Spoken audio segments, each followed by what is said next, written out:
In today's video, I'm going to teach you how to show the difference between two columns in an Excel pivot table. This is really useful when you want to compare numbers side by side, like sales between 2 months, years, or categories, and quickly see how much they've gone up or down.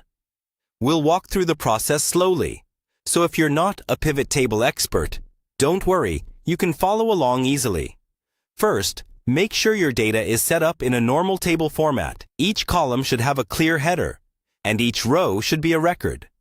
For example, you might have a date column, a category column, and a sales column. Once your data looks tidy, select any cell inside that data range. Then, go to the Insert tab on the ribbon and choose Pivot Table.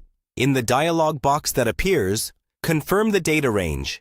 Choose where you want the pivot table to go, usually a new worksheet, and click OK.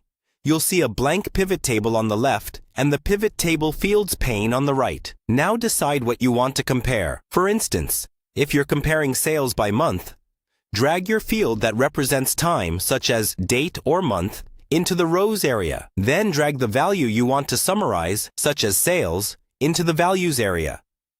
By default, Excel will sum those values so you get totals for each row item. To create a second column that you can compare against, drag the same value field, like sales, into the values area again. Now you should see two identical value columns in your pivot table. This is exactly what we want, because we're going to change the way one of them is calculated. In the values area, click the drop-down arrow beside the second instance of your value field, and choose Value Field Settings. In the window that opens, switch to the Show Values As tab. From the list, select Difference From. This tells Excel to calculate the difference between one item and another in your pivot. Next, choose the Base field, which is usually your time or category field, like month. Then choose the base item, the specific item you want to compare everything against.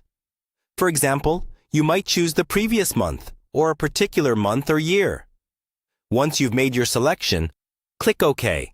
Your second value column now displays the difference between the two columns you're comparing. You can rename this column by typing directly into the header, something like difference or change. Finally, apply number formatting if needed so it's easy to read, and you're done. You now have a clear dynamic view of the difference between two columns in your Excel pivot table.